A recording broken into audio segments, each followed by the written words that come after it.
All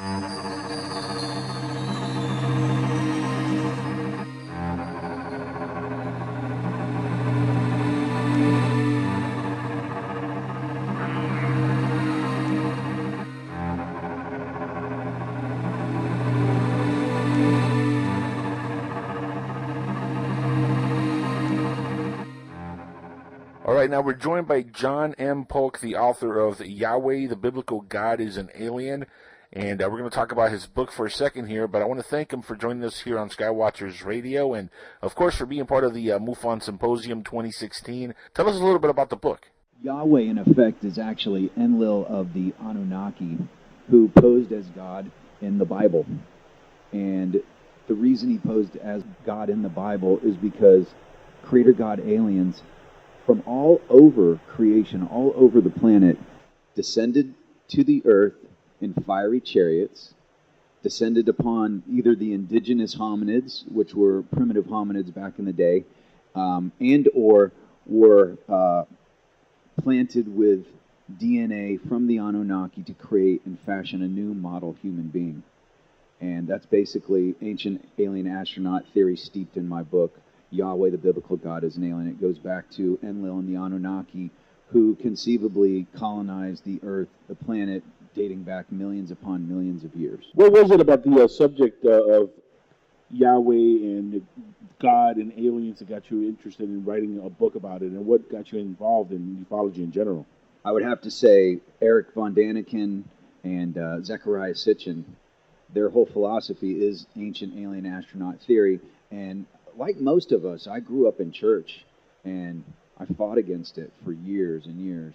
And the more you watch Ancient Aliens, and granted, not all of it is true. Not all of the show is true. A lot of it is sensationalized, hyperbolized, exaggerated in many cases. But what I do believe is that there is a core of truth to it.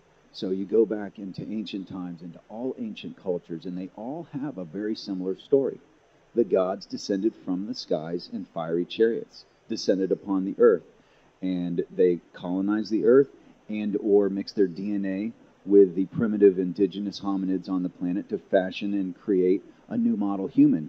And one thing that they did do, yes, we have African Americans, we have Asians, we have Hindus, we have people of all colors, all nationalities, all races around this entire planet.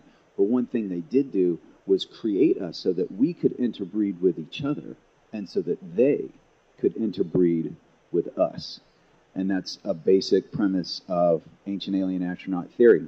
And the number one reason that I believe that Enlil, or Yahweh, i.e. God in the Bible, flooded the planet is because the fallen angels were Anunnaki who basically got kicked out of the mothership, descended to earth, and Genesis 6, the sons of the gods, plural, the sons of the gods descended to earth and mated with the daughters of men and created what you call the Nephilim, or the Nephilim.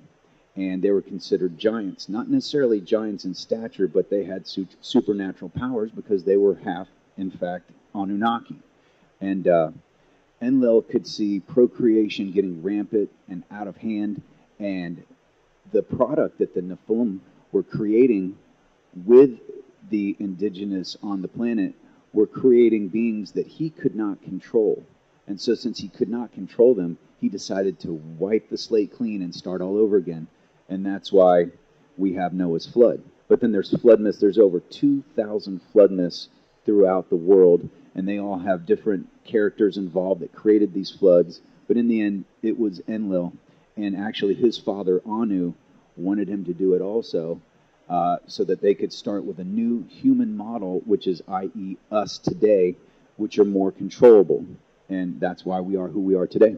If you're saying that Yahweh is an alien from that whole Anunnaki group, the timeline that's in the Bible doesn't correlate with millions of years ago, because according to the Bible, the Earth is only 6,000 something or other years old. So how do you correlate the stories and the timelines is my question number one. And when it comes to the flood itself, there are other theories that posit that as Noah looked up into the sky talking to God, what he did see was a comet that ended up in one of the oceans and caused the massive tidal waves which caused the floods. What is your perspective on that?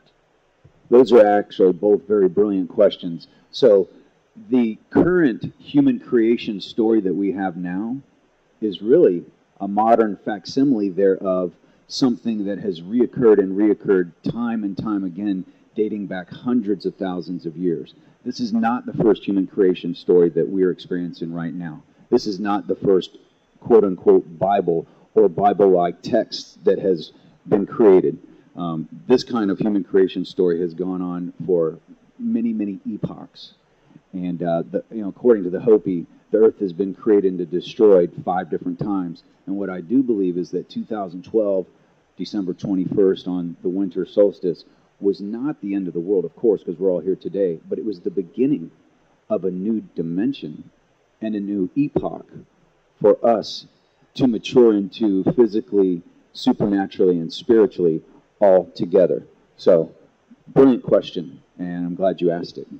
My question to you then is, because I'm very interested in the Anunnaki, I did a lot of research on it myself. So what's your take on Enki? Because I've heard about Enlil and Anu, them being the ones that are like, screw the old humans, we want to make new humans. But Enki, what I've heard, was the scientist, and he might have befriended us and maybe kind of been responsible for some of the science that was involved in making us. So kind of what's your take on that? I would have to agree with you in your research. There's quite a bit of research out there that actually says that Enki was in fact Jesus Christ. But if you think about it, that really makes no sense whatsoever, because Jesus Christ preached the word of his Father, the Lord. In effect, Enki was on the side of humans. Enki was almost the serpent who was tempting us with the forbidden fruit of knowledge. Yeah, I don't think that, but he could be construed as a Lucifer figure. Okay, Lucifer was actually part of the seraphim, which would have made him more reptilian. Okay, but Enki wanted to side with the humans and did side with the humans. He wanted to give us knowledge. He wanted to give us technology. Enlil basically wanted to make us a slave race. You do what I say, or I kill you, and that's it. But one thing about Enlil is, as long as we did exactly what he said and deified him and loved him and worshipped him on geodetic markers, more namely the Temple Mount in Jerusalem, which is curious. Jews, Muslims, and Christians all worship their god or god figure from the same geodetic marker. And it's interesting that Baalbek in Lebanon, also the Trilithon in Baalbek, Lebanon, Mount Sinai, and Mount Hermon, where the fallen angels all descended, are on a geodetic line across the earth grid. Very interesting how they all line up in that part of the northern Middle East. Yeah, absolutely. They are on a ley line. So they are. Those ancient sites usually are, because that's where they knew about the ley lines, they knew about the power there, so that's where all those temples are actually built. And then that's where a lot of actually Christian churches are nowadays, because they just knock down the old stuff and they put their stuff up. So those are really, a lot of them are places of power. Quick question, I'm not trying to sidetrack, but with all the different names of the Anunnaki, why did those names not translate down through history as the same names? Why did they change names, or why did we change their names? If you go to the Sumerian kings list, they had some kings that lived to be over 40,000 years old. So that takes us way back before, Jesus Christ was even thought of. And if you add up the Sumerian kings list, it's debatable, but supposedly it adds up to about 450,000 years. Okay? And so that's the reason why they haven't handed down the same names, because in effect these were different Anunnaki deities. You have one, that one dies or moves on. Then you have another one, that one dies and moves on. Then you have another one, and that one dies and moves on. So it's not the same one being reincarnated, it's actually different ones. Now, Creator God aliens, they create civilization in and around these geodetic markers because of the upwelling of earth energy.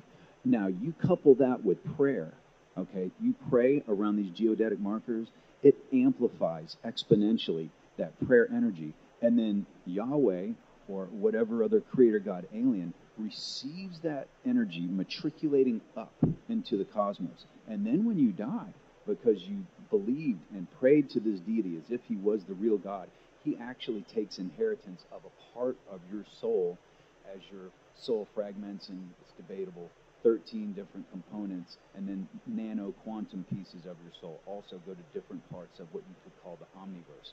But a part of your soul cycles through his quantum hologram matrix, and he actually takes possession of your soul. Just like a lot of movies we've seen, like The Mummy, takes possession of your soul. Ghost Rider takes possession of your soul. Why? Because they gain exponential supernatural power because you actually prayed to them and believed that they were actually God. But we do have one God, and it is called universal God consciousness. It's the one thing that we all have in common. So the most important race on this planet is the human race, and we're all a part of it, and we need to get used to that concept. In other words, the gods that seeded this planet are not the universal God. They're maybe descendants of that God, or were they just on a different mission without that God's involvement?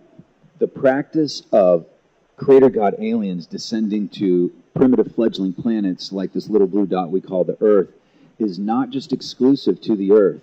Enlil probably has perhaps 100 or even more planets that he's receiving prayer energy and souls from. So what I've been receiving through my downloads is that Enlil wants to be considered one of the higher gods. The lower gods rule the planets in the underworld. The higher gods rule the heavens.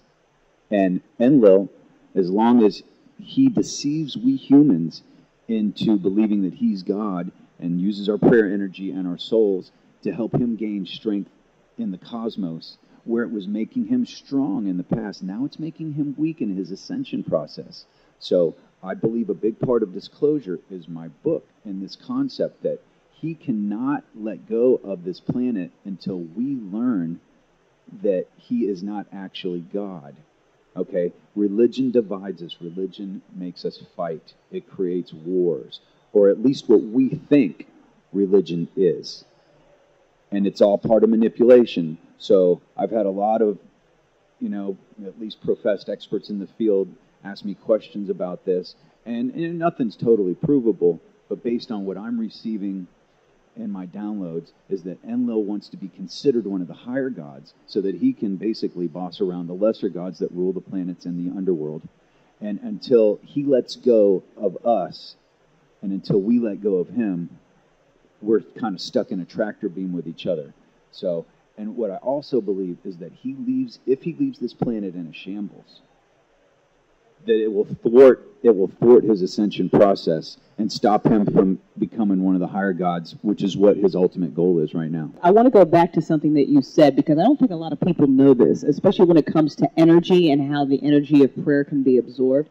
I know a lot of our listeners are probably familiar with Bohemian Grove. Anybody who's interested in this subject is. What a lot of people don't know is that the protesters who gather outside of Bohemian Grove, most of them are pagans, and most of them are out there clearing the energy of that space. And there are actually videos you can go and see that watch this. They're out there calling the corners. They're out there doing their rituals because the energy inside of Bohemian Grove, whatever they're doing in there, is not good. It's no bueno. So there might be some truth to what you're saying about how powerful the energy of prayer can be and how it can be used and manipulated. You're right. They've actually done experiments at Mecca where they had what you call an electroscope. An electroscope measures thoughts, thought waves, brain energy, and prayer energy. And you can see a spike where there's no prayer, and then where the prayers begin. You can see the spike in energy. And energy is something that can be harnessed if you know how to harness it. If somebody, especially somebody's close to you, and they're, not doing very well in a physical way, health problems, prayer energy, it doesn't always solve all the problems, but it does help. And even in the Bible, and I believe that most of the Bible is true, you just got to change a few key words, like extraterrestrial instead of God, extraterrestrial instead of archangel. But there is so much reality in prayer energy. And in the Bible it says, where two people gather in my name, I am there.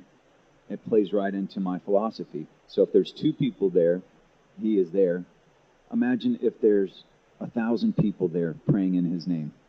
How much more extrapolated energy do you get from that? I mean, it's pretty incredible to think about. But now we got to think in terms of our concentric selves. So in the third density, the 3D earth plane, I'm in this physical container as a Homo sapien. But let's say in the fifth density, maybe I'm an extraterrestrial.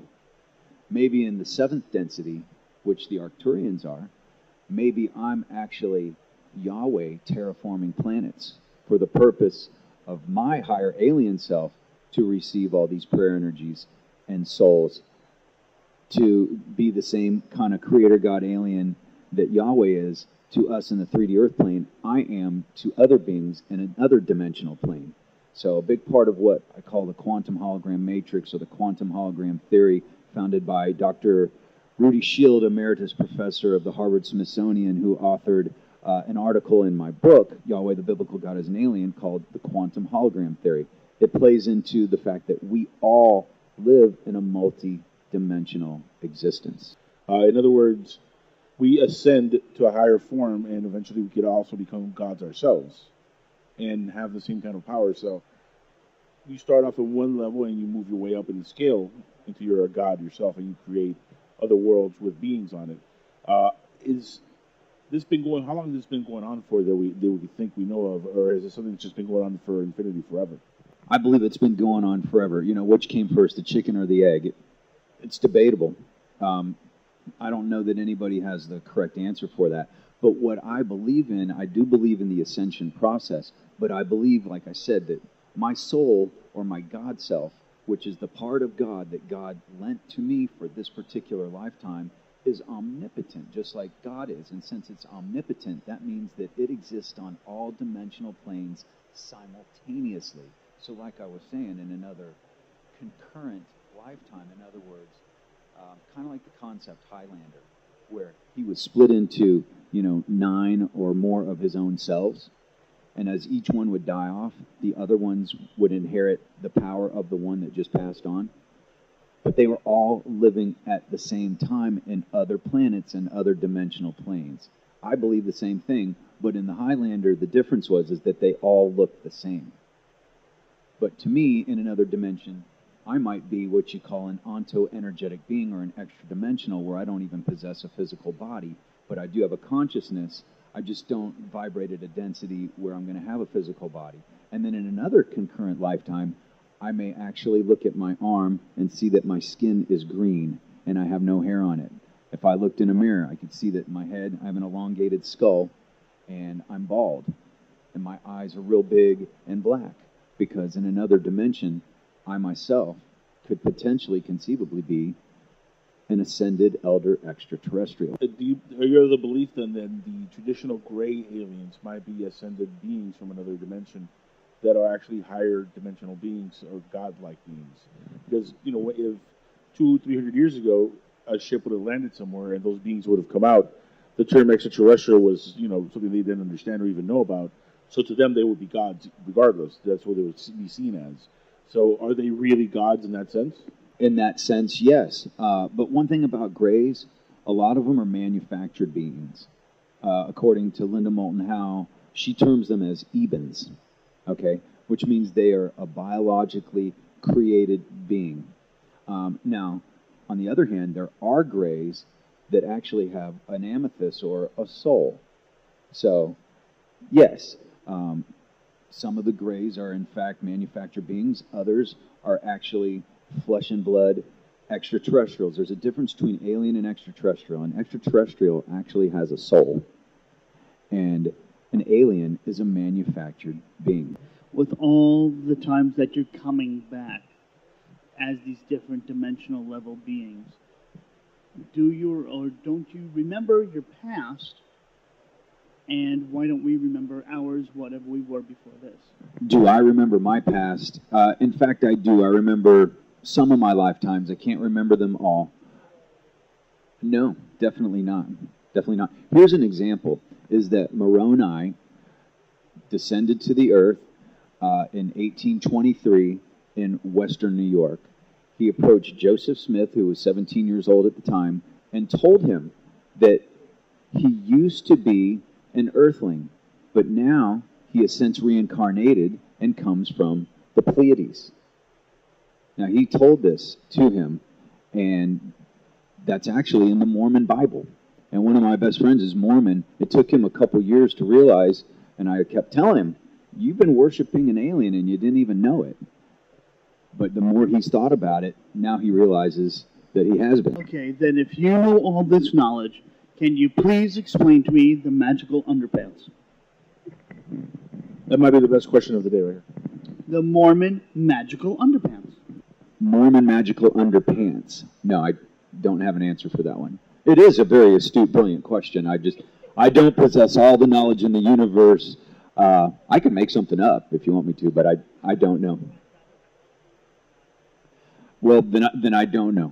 Phenomenal question there, Alan. That was a good one. Okay, so I don't know which question to ask first. Okay, so let me ask first, because you mentioned the Arcturians. So tell us kind of who they are, what do they look like, what are they here for? Because that's kind of what I'd love to hear, especially from people who are getting messages, from these beings that are here, and they're not here to abduct us or, anally probe us. They're here to actually help us. What are they helping us do? Who are they? What's the message? To me, not all of us, but a lot of us have an Arcturian higher self in a concentric lifetime. So imagine the concept that I'm trying to spin here. So, yes, my name is Reverend John Polk in this lifetime on the 3D Earth plane. But let's say in the 7th density, I am an Arcturian. And the Arcturians, for the very most part, are loving, benevolent beings. Okay? They vibrate at the 7th density. It's easy for them to come down to lower densities and lower dimensions. It's difficult for us to ascend upwards to those dimensions, especially coming from the 3D 3rd density. It is because we have a body. Now, a lot of these beings, they're not looking for the light. They don't seek the light. They are the light. So imagine a being that's full of these non-physical molecules all swirling around a centralized location, which you could call your soul. Their density can pass into our dimension, but they'll come here more as in a spirit form than they would as a physical body. Now, we're talking about spiritual beings that are the reason why we're here. They created us. But in the endless vast of the universe, the infinite universe, there are other planets. We've discovered, thousands of planets at this point. NASA just released, information. They found Earth-like planets. One recently where they're saying this has oceans. This planet is very much like the Earth. Are there physical beings on our dimension that you think we'll be able to contact one day, or are all the contacts that we're having now just God-like beings and not those physical beings in our dimension? Angel, I believe it's all of the above. That this planet is so valuable and so precious to not just us, but to extraterrestrials all throughout our solar system, the Milky Way galaxy, Andromeda, and all throughout the universe.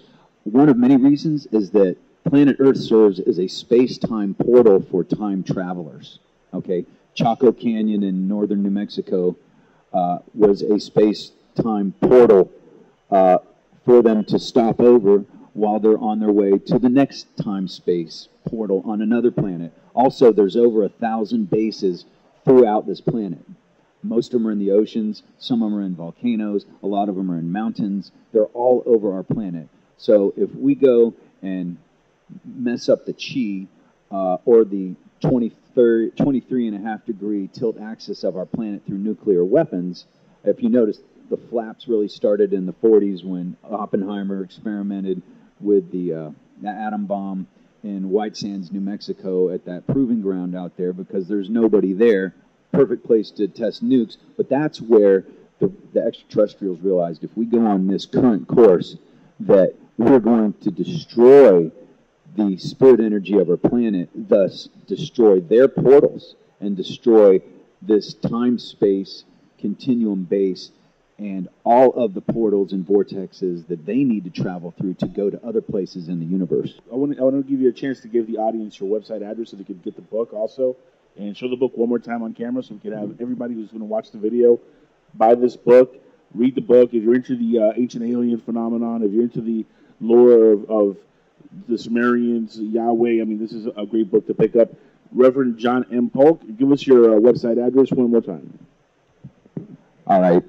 Reverend John M. Polk, and my website is johnpolkmedia.com. That's JOHNPOLK media.com. Also, please connect with me on Twitter at Reverend Polk, and if you want to spin any questions at me, whether you agree with me or not, it's perfectly okay. I like to answer questions. I just got one from Zimbabwe, Africa today via email. My email is jpolk2@cfl.rr.com. That's jpolk2@cfl.rr.com. Seth, Crystal, Angel, you did a brilliant job interviewing me, and look forward to doing another show with you in the future. Thank you so much for being with us on Skywatchers Radio and for your participation on Mufon Orlando 2016.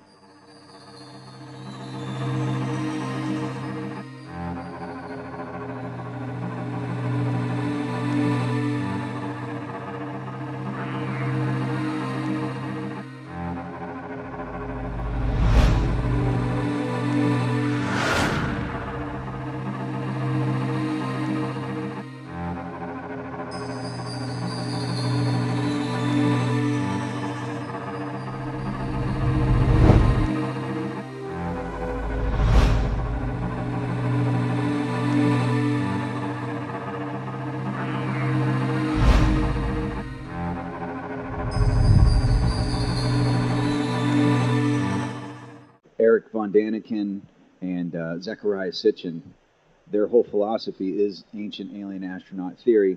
And like most of us, I grew up in church, and I fought against it for years and years. And the more you watch Ancient Aliens, and granted, not all of it is true. Not all of the show is true. A lot of it is sensationalized, hyperbolized, exaggerated in many cases. But what I do believe is that there is a core of truth to it. So you go back into ancient times, into all ancient cultures, and they all have a very similar story. The gods descended from the skies in fiery chariots, descended upon the earth, and they colonized the earth and or mixed their DNA with the primitive indigenous hominids on the planet to fashion and create a new model human. And one thing that they did do, yes, we have African Americans, we have Asians, we have Hindus, we have people of all colors, all nationalities, all races around this entire planet.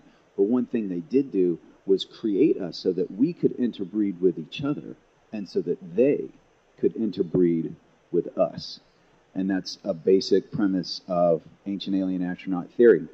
And the number one reason that I believe that Enlil, or Yahweh, i.e. God in the Bible, flooded the planet is because the fallen angels were Anunnaki who basically got kicked out of the mothership, descended to earth, and Genesis 6, the sons of the gods, plural, the sons of the gods descended to earth and mated with the daughters of men and created what you call the Nephilim, or the Nephilim.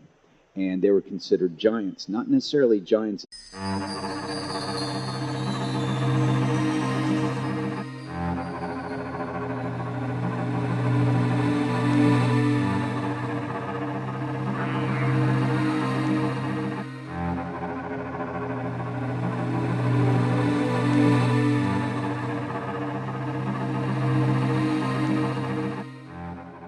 All right, now we're joined by John M. Polk, the author of Yahweh, the Biblical God is an Alien. And we're going to talk about his book for a second here, but I want to thank him for joining us here on Skywatchers Radio and, of course, for being part of the Mufon Symposium 2016. Tell us a little bit about the book. Yahweh, in effect, is actually Enlil of the Anunnaki, who posed as God in the Bible. And the reason he posed as God in the Bible is because of stature, but they had supernatural powers because they were half, in fact, Anunnaki.